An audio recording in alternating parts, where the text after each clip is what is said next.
Now in this video, we are going to discuss about the central nervous system synapses. As you know, the synapses are the junctions that are between one neuron and the next neuron. They have two types of synapses. One is the chemical synapse, other is the electrical synapse. So let's come towards the chemical synapse. But rather first let's discuss the electrical synapse. So what is an electrical synapse? As you can see over here, this is an electrical synapse. It actually involves gap junction channels. And the main thing in the presynaptic, this membrane is known as the presynaptic one. This is known as the postsynaptic one. Between them there is a synaptic cleft. And the intracellular cleft in the case of the chemical synapse is supposed to be, rather the electrical synapse is supposed to be 20 to 40 angstrom. But when we come to the chemical synapse, it's a bit different. It has mitochondria, but in the presynaptic one, we also have calcium channels. Along with that, we have neurotransmitter vesicles being released. Then we have receptors, and the receptors can be ionotropic and metabotropic as well.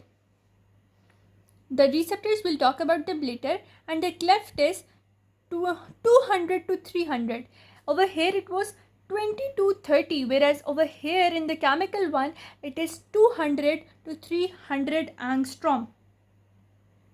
Now the neurotransmitters that can be released, they can be excitatory, they can be inhibitory. The excitatory ones, they are acetylcholine, epinephrine, norepinephrine, but the inhibitory one is GABA or the gamma aminobutyric acid. Now one thing is one-way conduction as the chemical synapse. Also we know, and we always know, that a synapse consists of a presynaptic neuron, a postsynaptic neuron, and that due to this principle, the flow can be from the presynaptic to the postsynaptic only. It ensures one-way transmission, but the opposite cannot take place actually. So the thing that is to be done over here is, we always know that the neuron has a soma or its cell body. Posterior to the soma, the thing that you need to know over here is the presynaptic terminal is actually the axon, whereas the postsynaptic is the dendrite of another neuron, and they are going to conduct, this axon conducts information away from the cell body or the soma, whereas this dendrite will conduct information towards the cell body or the soma. Another thing, the activity of the synapse, it depends on the size of the cell body. Second thing is the length, size and number of the dendrites. Then the length and size of the axon, because they are the components of that neuron. And then is the number of the presynaptic terminals. They can be as high as 200,000. That is very important because this number of the junction determines the quality of the synapse.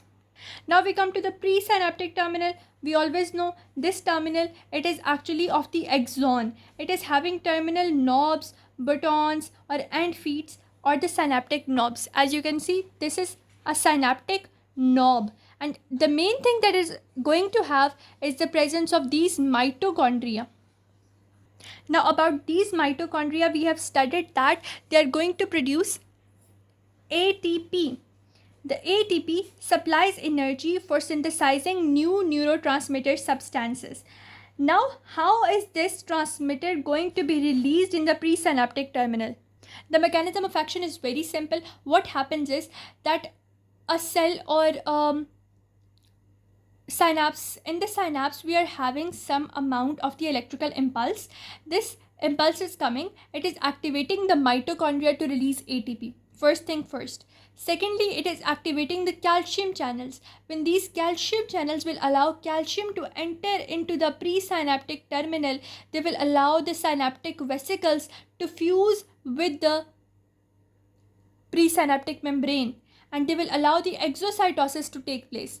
ATP is there for the pump to function, and the calcium comes in and allows the exocytosis of the presynaptic neuron. And this exocytosis allows the neurotransmitters to be released. Another thing that they have mentioned over here is that in certain neurotransmitters of acetylcholine, the vesicle may contain 2,000 to 10,000 molecules of acetylcholine in a single vesicle, and that is how the stimulation is taking place. Now we have the postsynaptic neurons, and we always know that the postsynaptic neurons, in case of the chemical synapses, they are going to have receptor proteins, and these receptor proteins have a binding component and an intracellular component. I will show all that to you. But now the other thing that we can study over here is that the neurotransmitter receptors, they can be ionotropic or they can be metabotropic. Ionotropic, they are going to open or close certain ionic channels, whereas the metabotropic, they are going to activate the second messenger system, like the cyclic AMP system. This over here is our postsynaptic neuron, and what we see over here is the ionotropic receptors and the metabotropic one. Ionotropic, allowing certain ions to pass through. Metabotropic, activating the second messenger system. One another thing over here is that they are having a binding component, you can see, where the substance is binding, and this component, which is the allowing which is attached to the membrane and also projecting inside the postsynaptic membrane, this is the intracellular component. Binding, intracellular. Ionotropic, metabotropic. Ionotropic allows ions, metabotropic allows second messenger system. Now the ion channels, they can either be cation channels or anion channels. What you need to know, cations, what are they? They are sodium ions, calcium ions, potassium ions. How will they be allowed to move through this? That is, the inside of this ionic channel has negative charges. These negative charges repel negative ions or the anions, but they attract the cations. Hence, the cations, they move through them. Also, the mechanism about the sodium, its dehydration, etc. We have studied about this in the previous chapters. Now the anion channels. The anion channels, they are going to be the channels allowing the chloride ions to pass through. Whereas the potassium, calcium, sodium, they are blocked. The main reason why they are blocked is because their hydrated ions are too large to pass through. You know, potassium is a very small as compared to the calcium one, and potassium is not hydrated, whereas sodium is hydrated, and when that is hydrated, it cannot pass through the chloride channels. Now, neurotransmitters that open the cation channel is an excitatory transmitter, whereas opening the anion channels or the chloride channels is a inhibitory neurotransmitter. So for the cations, we can always say neurotransmitter that will act on the cation channels will be excitatory, whereas the neurotransmitter acting on the anion channels, it will be inhibitory. And whenever a neurotransmitter activates an ion channel, the channel usually opens within a fraction of a millisecond. When the transmitter substance is absent, then the channel closes itself. That is the mechanism. There is no enzyme that is going to coordinate its action. Rather, the action is itself coordinated by the presence or absence of the neurotransmitter in the synaptic cleft. Now, the second system we studied was metabotropic receptors. What do these receptors do?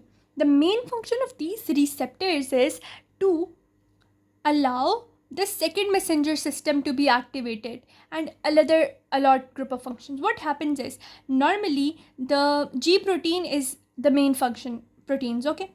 The G protein is having an alpha component, beta, gamma components. The alpha component is its activator component, and whenever the activator component is attached to GDP, beta and gamma, it is inactivated.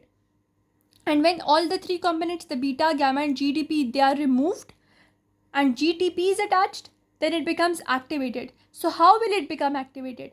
Consider a neurotransmitter being attached to the metabotropic receptor. What happens? The metabotropic receptor will now activate the G protein. The G protein will lose the beta and gamma and the GDP. A GTP will be attached to it. What will happen? The alpha GTP complex will be formed. This complex will in turn open the potassium channel.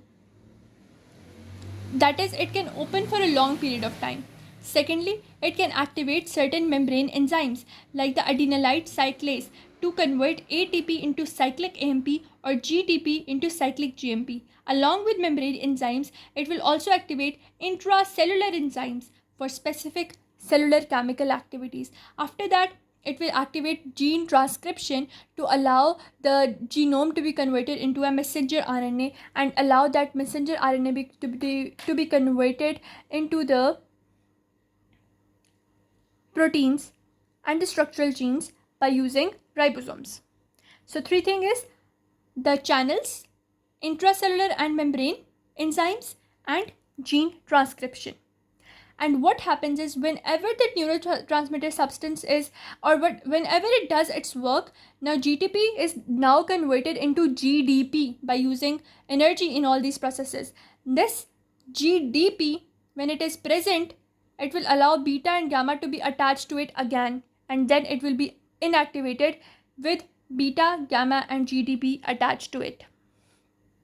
Same thing is written, the opening of certain ion channels, then activation of membrane enzyme, activation of intracellular enzyme, the activation of genetic transcription.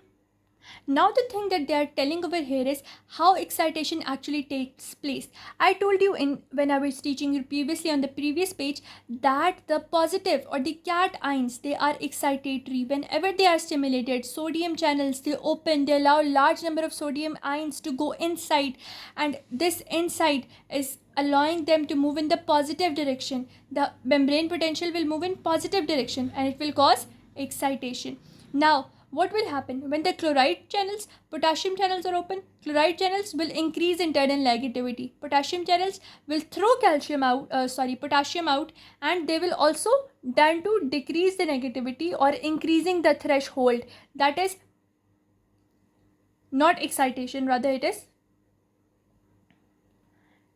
That is what I was telling you. But now what we are going to do is that we are going to depress chloride ions or potassium ions. Now potassium ions cannot move outward, so positive charge is stored inside. Similarly, chloride ions cannot throw the chloride ions inside. Now the negativity of the inside will be depressed, positivity will increase, and that is how activating sodium channels and blocking chloride and potassium channel increases the excitation. Then if we increase the internal metabolism, or if we increase the number of the excitatory membrane receptors, what we are going to do? We are going to excite the postsynaptic membrane.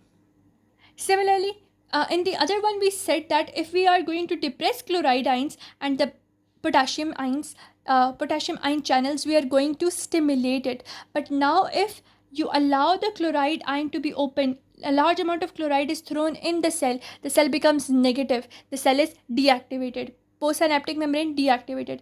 A large amount of potassium channels are open, the potassium will be allowed to move outside. This outside movement will get the inside potential back to the negative value. This negative value will inhibit it, obviously.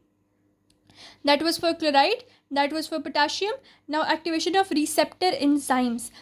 And the other thing we said was to increase the internal metabolism and increase the number of receptors. But when we are going to start receptor enzymes, or we are going to activate the receptor enzymes, all those receptors will be broken down. And when we are going to decrease the number of receptors and increase the number of inhibitory receptors, or decrease the number of excitatory receptors, inhibition will take place. That is the end of our electrical synapses. Now we are going, as well as chemical synapses. Now in the next part we are going to discuss chemical substances and the rest of the chapter. I hope you understood, and if you like my videos, please like, share and subscribe. Leave a good comment below so I can be motivated to make more of them. Till then, take care and Allah Hafiz.